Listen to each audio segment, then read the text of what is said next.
আমার প্রিয় ক্লাস 12 উচ্চ মাধ্যমিকের ছাত্রছাত্রীরা, তোমাদের উচ্চ মাধ্যমিকে খুবই গুরুত্বপূর্ণ একটি বিষয় হলো বায়োলজিক্যাল সায়েন্সেস অর্থাৎ জীববিদ্যা।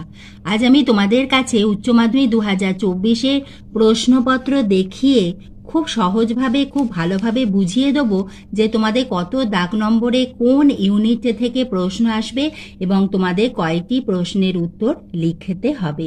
এইভাবে আমি তোমাদের ভিডিও দিতেই থাকবো। তুমি চ্যানেলে নতুন হলে চ্যানেলটি সাবস্ক্রাইবের সঙ্গে বেল আইকনটা প্রেস করে দিয়ে স্টাডি ফর এডুকেশনে বন্ধু হয়ে যেও। তাহলে এসো আমরা দেখে নিই আমাদের বায়োলজির প্রশ্নপত্র।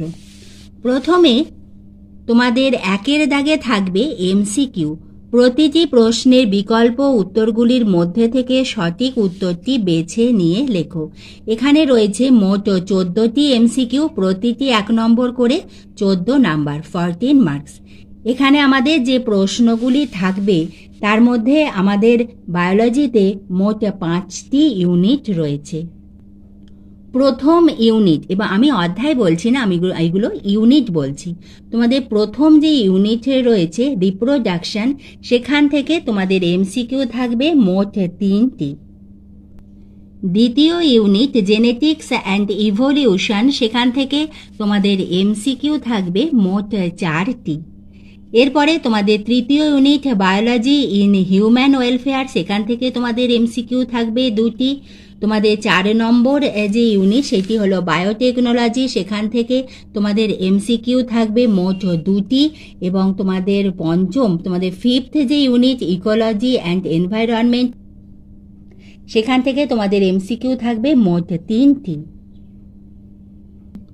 এইভাবে আমাদের মোট 14টি এমসিকিউ থাকবে।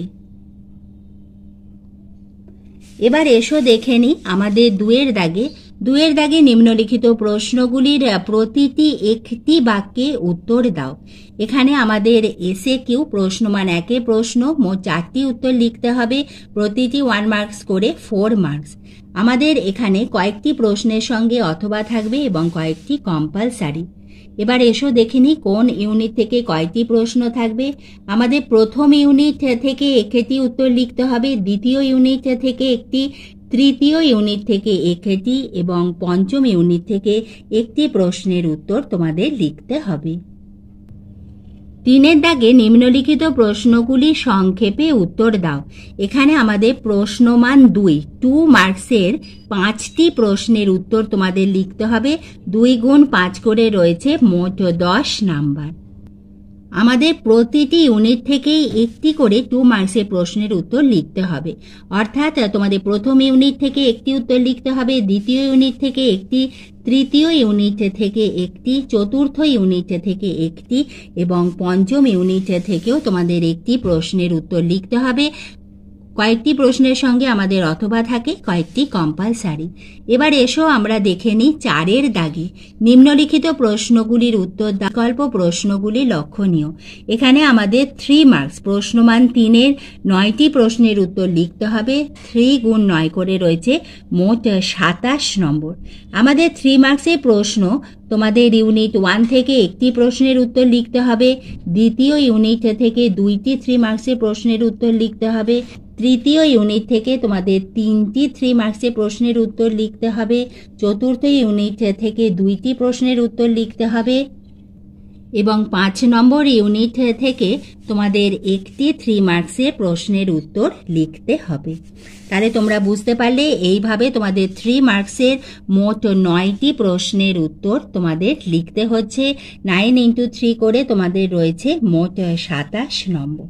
এবার এসো দেখে নিই আমাদের 5 দাগে নিম্নলিখিত প্রশ্নগুলির উত্তর দাও। বিকল্প প্রশ্নগুলি লক্ষণীয়। তোমাদের 5 মার্কসের মোট 3টি প্রশ্নের উত্তর লিখতে হবে। 5 গুণ 3 করে রয়েছে মোট 15 নম্বর। এই 15 নম্বরে আমাদের 2টি প্রশ্ন থাকবে আমাদের প্রথম ইউনিট থেকে এবং এর মধ্যে আমাদের অথবা থাকবে। এখানে তোমাদের একটি প্রশ্ন থাকবে দ্বিতীয় অধ্যায় সপুষ্পক উদ্ভিদের যৌন জনন এবং তৃতীয় অধ্যায় মানুষের জনন। এই 2টির মধ্যে তোমাদের অথবা থাকবে এবং একটি প্রশ্নের উত্তর তোমাদের লিখতে হবে এবং এর মধ্যে আমাদের 5 মার্কসের প্রশ্নের মধ্যে ভাগ থাকে 4+1, 3+2, 2+3 এইভাবে আমাদের ভাগ থাকে। এরপরে তোমাদের দ্বিতীয় যে প্রশ্ন সেইটি তোমাদের থাকবে ইউনিট 2 থেকে। কখনো আমাদের ইউনিট 2 থেকে যে প্রশ্ন থাকে তার সঙ্গে অথবা থাকে অথবা তোমাদের কখনো কম্পালসারি হয়। তোমাদের উচ্চ মাধ্যমিক 2024-এর সেকেন্ড ইউনিটের একটি প্রশ্ন ছিল, অর্থাৎ এটা কম্পালসারি, তোমাকে অ্যাটেন্ড করতেই হবে, এর সঙ্গে তোমার কোনো চয়েস নেই, কোনো অথবা নেই। এবং তোমাদের তারপরে যে প্রশ্ন 3 নম্বর যে প্রশ্ন মান 5-এর, সেইটি থাকবে তোমাদের ইউনিট 5 থেকে এবং এখানে একটি প্রশ্নের সঙ্গে একটি প্রশ্নের অথবা রয়েছে। আমাদের যে বছর দ্বিতীয় যে প্রশ্ন সেখানে সেকেন্ড ইউনিটে যখন অথবা দেওয়া থাকে, একটির সঙ্গে আরেকটি অথবা থাকে, তখন কিন্তু আমাদের 3 নম্বর প্রশ্নটা কম্পালসারি থাকে, অর্থাৎ আমাদের অথবা থাকে না। এবং তোমাদের তৃতীয় যে প্রশ্ন সেইটি থাকবে তোমাদের 5 নম্বর ইউনিট থেকে এবং এখানে আমাদের দুইটির সঙ্গে একটি অথবা দেওয়া রয়েছে। তাহলে তোমরা নিশ্চয়ই বুঝতে পারলে যে তোমাদের বায়োলজির নম্বর বিভাজন। এরপরেও যদি কোনো অসুবিধা থাকে অতি অবশ্যই আমাকে কমেন্ট বক্সে লিখে জানিও, আমি তার উত্তর তোমাদের দিয়ে দেবো এবং এরপরে আমি তোমাদের ভিডিও দিতেই থাকবো। তোমরা লক্ষ্য রেখো ভিডিওটি এতটুকু উপকারে এলে একটা লাইক করে দিও।